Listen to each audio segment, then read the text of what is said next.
Style. Style is the answer to everything. A fresh way to approach it. Welcome back to Dust Customs. Today we're going to be looking at a turbo motor that I've built recently. I bought this cheap 1600 single port off a guy. He had a plane prop on it when I bought it off him. I think he was just playing around with it, and I thought I'd see if I could make it into a turbo engine, just on the cheap, see if I could do everything as cheap as possible. So I started using the manifold that he had, but soon realised, I could have made it work, but it was pretty messy and didn't really work. So I bought a manifold off eBay, and a couple of bends, and kind of made the riser. The turbo itself is off an RX-7 and has a carbon seal, so therefore it's suited to a draw-through system, which I thought would be a lot easier to make with a carby than trying to pressurise all the carbies and get rising rate fuel regulators and whatnot. I just want to make things as simple as possible and obviously as cheap as possible. So there's the turbo kind of mounted up. I ended up turning the turbo down and mounting it onto the manifold, just with a couple of bits of steel. I thought I'd stiffen it up by kind of connecting it to the manifold. It kind of worked out pretty good. It's just a couple of bits of scrap steel I ground up and welded together. Ended up turning the turbo around, and it ended up facing directly down into the inlet manifold there. It worked out pretty easy. It wasn't a lot of hard work. And there it is, all finished up. That's the first start. It seemed to run pretty good.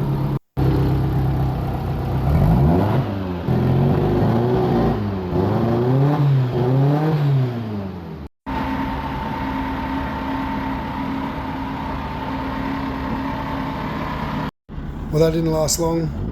She started blowing a heap of smoke pretty quick. Took it for one run, and this is what it came back like. I think the rings just weren't up to it. The 1600 single port was pretty tired, but it was a good concept. So I started hunting for another motor immediately, and a mate ended up throwing me this. This is a 1641 he'd built. Really nice little motor. Everything bolted on pretty easy. A couple of different things. I had to make the inlet manifold a little bit different. And within a couple of days, she was running.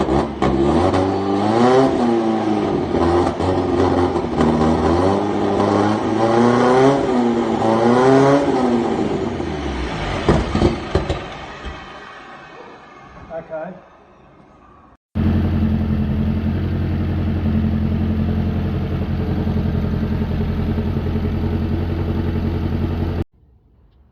Okay guys, well here we are. The turbo was finished, but I did a thing, major rookie area. I didn't check the oil before I ran the thing, and it was very low on oil. And hence, I think I've ruined it. So this video is basically going to be me pulling the thing down. I'm going to take the turbo off. I did a compression test on it, and it was, they were all about 90, which is very low. So I'm thinking that I must have, the no oil either did something with the valves, or it's, worn the rings, or it's definitely done something. I only did a compression test with the turbo on, so I'm going to unbolt the turbo and do a compression test and just see what that does. Other than that, I'm going to strip this thing down. I've ordered a new set of cylinders and pistons and bearings and the whole lot, so we're going to rebuild this thing. Not what I wanted to be doing. I was literally about to bolt the body on and start finishing it, but we're going all the way back, so stay tuned. Okay, so I pulled the turbo off, so it had a straight direct full open. And the news isn't good. I'm still only getting about 90 psi per cylinder. So it's time for a full strip down. I'm going to pull this thing apart and start to rebuild it.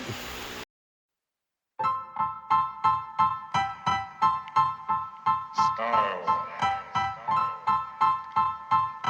Style is the answer to everything. A fresh way to approach a dull or dangerous thing. To do a dangerous thing with style is what I call art.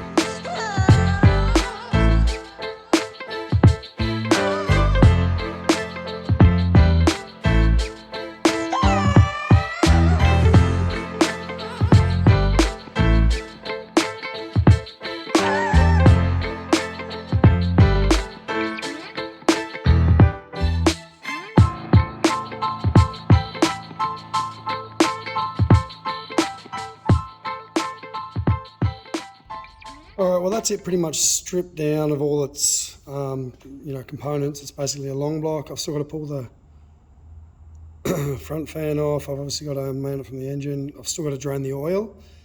Got to unmain it from the gearbox, sorry. What I was thinking to do though is just pop these valve covers off and just see what it looks like in there. I haven't even looked in there yet, so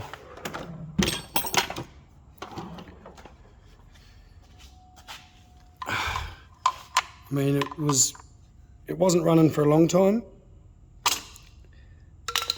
but long enough to obviously do some damage, so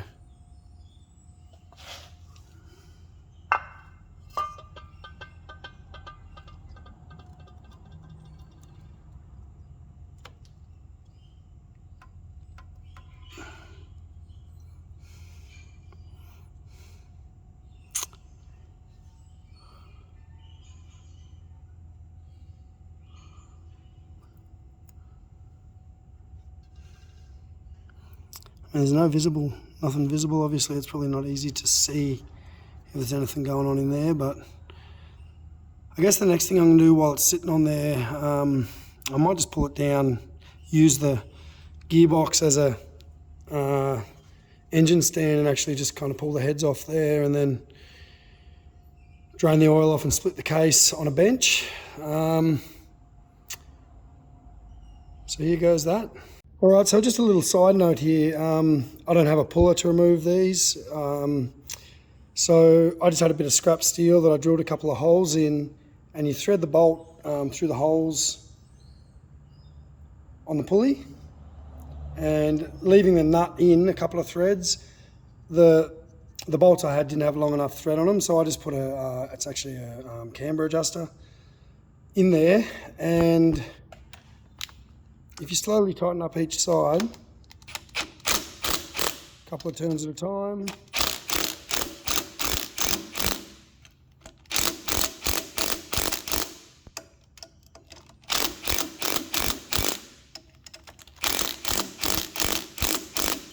should just pull straight off.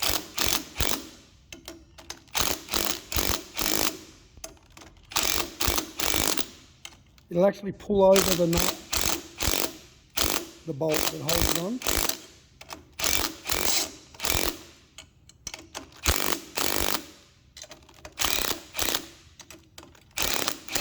Just like that, boys. She's off. Undo that. Done. All right, so here's where we're at. I've pulled the heads off, pulled the barrels off. There didn't seem to be any damage. The push rod tubes are definitely a little bit mushroomed on the end, so maybe the valves were a bit over tightened, but I don't think that's the main issue. There doesn't seem to be any damage to the pistons or cylinders. I don't know why the compression was so low. Maybe it was not allowing the valve to close completely, not 100% sure. But the bad news is there is a little bit of sparkle in the oil. It's not a heap. I doubt you'd be able to see it if I showed you. It's kind of just a fine hint. Let me flip you around and see if you can see it.